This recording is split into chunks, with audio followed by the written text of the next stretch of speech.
नमस्कार, आप देख रहे हैं इंडिया न्यूज और आपके साथ मैं हूं रचना। दशावतारम, जी हां, मोदी का दशावतार। पूरी दुनिया इस दशावतारम की नई नई कहानियां देख रही है। मोदी के जापान दौरे में इसकी नई तस्वीरें दोबारा दिखाई दी। इन तस्वीरों को भले ही कैमरे ने अपने हिसाब से उतारा, लेकिन इसकी फ्रेमिंग मोदी ने सेट की। कब, कहां और कैसे दिखना है, कैसे तस्वीर के जरिए खुद को लोगों के दिलों में बसा लेना है, ये सब मोदी ने बखूबी किया। एक एक कर मोदी के दशावतारम की पूरी कहानी देखिए।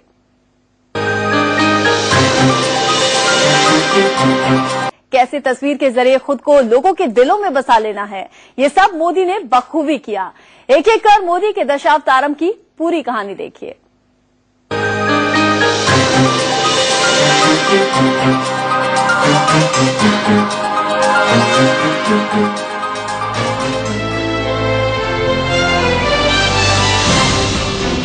मोदी जापान के दौरे से लौट आते दोबारा काम भी शुरू कर दिया, लेकिन उनके जापान दौरे में एक नई कहानी दुनिया के सामने आई। मोदी की जो छवि जापान में उभरी वो ऐसी है जैसी आज तक किसी दूसरे प्रधानमंत्री की नहीं बनी।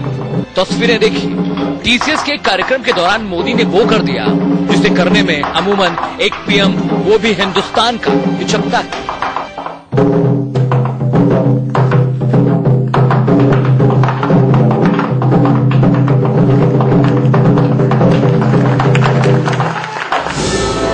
खुले मंच से प्रधानमंत्री मोदी ने जापानी ड्रमर को हल्के अंदाज में ही सही चुनौती दी और अचानक ड्रम की स्टिक उठा ली। सिर्फ स्टिक ही नहीं उठाई, ताबड़तोड़ उससे ड्रम बजाना भी शुरू कर दिया।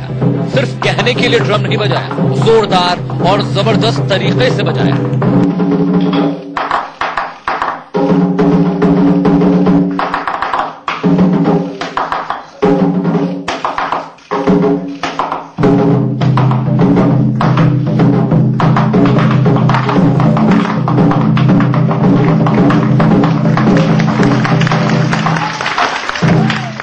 जापान में मोदी का ड्रम बजाना सिर्फ तस्वीर भर नहीं, इसके गूढ़ मायने हैं। मोदी जानते हैं कि लोग एक्शन भूल जाते हैं, किसी का कार्यकाल भूलते देर नहीं लगती। इसलिए मोदी इन तस्वीरों के जरिए खुद को खड़ा और बड़ा करने की कोशिश करते हैं।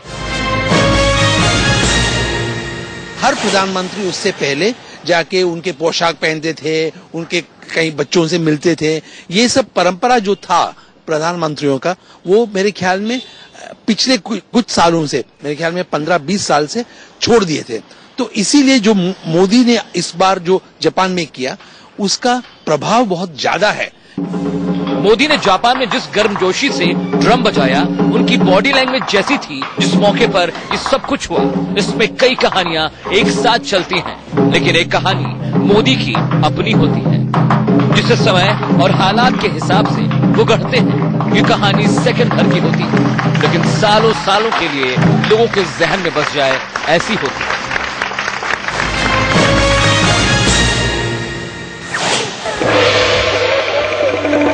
तस्वीरों के जरिए चलने वाली इस कहानी में मोदी खुद को हीरो बना लेते हैं। देखिए ये दूसरी तस्वीर। मोदी इसमें एक जापानी बच्चे के कान खींचते नजर आए। जापान से निकली ये दूसरी तस्वीर भी दुनिया भर के अखबारों में छा गई। क्या अमेरिका, क्या ब्रिटेन और क्या चीन, हर जगह लोगों ने पहली बार शिद्दत से महसूस किया कि जापान और हिंदुस्तान की दोस्ती इतनी गाढ़ी है। मोदी ने 1000 बातें एक तस्वीर में कह डाली और खुद को उस तस्वीर का हीरो बना डाला।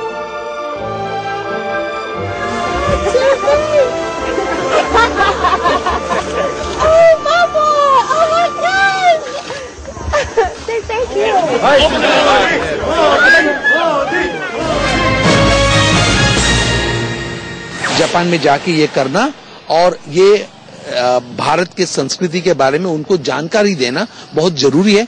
जापान से सिर्फ यही दो तस्वीरें सामने नहीं है। मोदी कभी बांसुरी बजाते दिखे,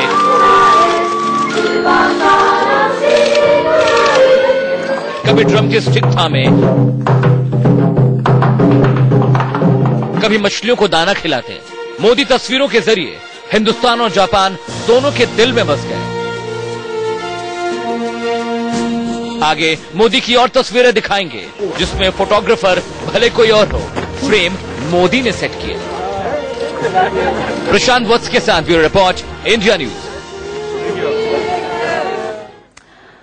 आप कहेंगे कि मोदी कोई छोटी मोटी हस्ती थोड़े ना है कि उनकी तस्वीरों पर चर्चा नहीं होगी, लेकिन ऐसा नहीं। इससे पहले भी हिंदुस्तान के पीएम का विदेश दौरा होता रहा है, जापान दौरा भी हुआ है, लेकिन ऐसी तस्वीर सामने नहीं आई। चलिए जापान से बाहर निकलते हैं, आपको नेपाल और भूटान जैसे छोटे देशों में लेकर चलते हैं।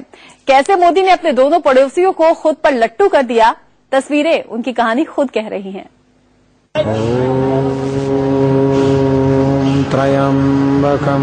ललाट पर चंदन का तिलक,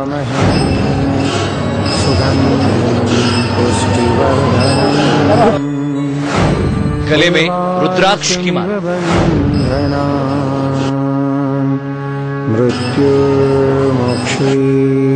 चेहरे पर शालीनता,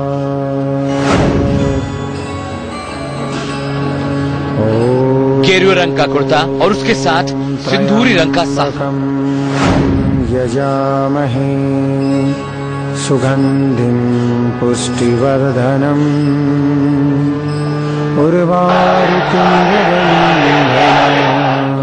पशुपतिनाथ मंदिर से भगवान शिव के दर्शन की बात की तस्वीरें देखने के बाद हर कोई हैरान था। हर कोई मोदी की इस छवि से अभिभूत हो गया था। यजामहे सुगंधिं पुष्टिवर्धनम्। सैकड़ों कैमरों के बीच मोदी की इन तस्वीरों को कैद करने की होड़ मची थी। ये प्रधानमंत्री नरेंद्र मोदी का ऐसा रूप था जो आज से पहले किसी ने न देखा था, न ही सोचा था। मोदी ने वक्त और माहौल को समझा और अपनी एक ऐसी तस्वीर पेश की जिसे हर कोई देखना चाहता था।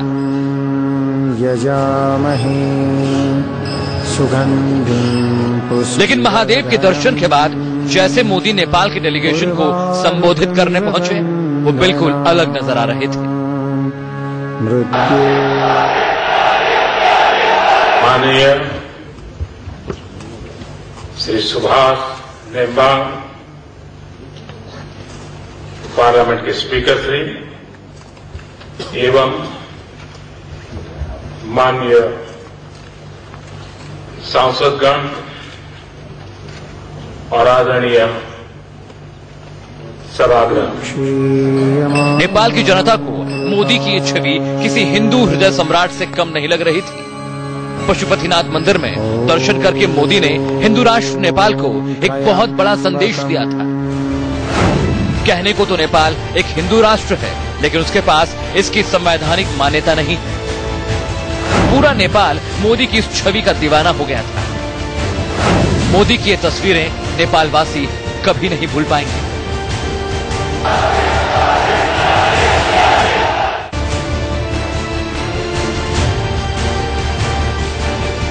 प्रधानमंत्री बनने के बाद भूटान मोदी का पहला विदेश दौरा था। ऐसे में मोदी ने तैयारियां भी बेहद खास की थी। मोदी ये बात अच्छी तरह से जानते हैं कि अगर लोगों से जुड़ना है, उनसे अपनापन पाना है, तो उनके दिल के करीब पहुंचना होगा। मोदी की दीवानगी भूटान की सड़कों पर भी देखने को मिली। हर कोई बस मोदी की एक झलक पाने को आतुर था।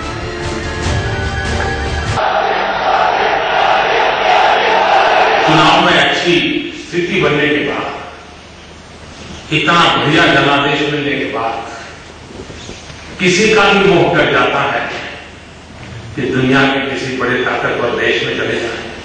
लेकिन मेरे अंतर्मन से आवाज उठी कि मैं भारत के प्रधानमंत्री रूप में पहली बार पर कहीं जाऊंगा तो भूटान में जाऊंगा। मोदी जो भी करते हैं अलग और अनोखा करते हैं, जिसके चलते वो हमेशा सुर्खियों में रहते हैं, तस्वीरों में छाए रहते हैं। मोदी इस कला में माहिर है। उन्हें पता है कब और कहां, क्या और कैसे करना है। मोदी वास्तविकता से तस्वीरों और तस्वीरों से असलियत में छा जाने का हुनर बखूबी समझते हैं। अमित सिंह के साथ bureau report, India news.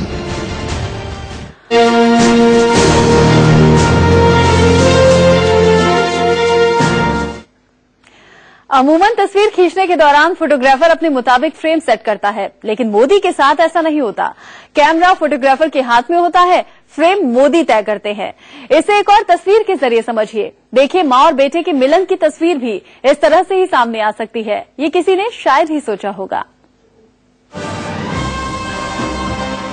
Modi कैसे तस्वीरों में जीते हैं, तस्वीरों के जरिए अपनी इमेज बनाते हैं, उसे समझने के लिए एक और तस्वीर देखिए। ये तस्वीर 2 महीने पुरानी जरूर है, लेकिन हिंदुस्तान इसे भुलाए नहीं भूल सकता। मोदी लोकसभा चुनाव में किला फतह करने के तुरंत बाद अहमदाबाद में अपनी मां हीराबा के पास पहुंचे।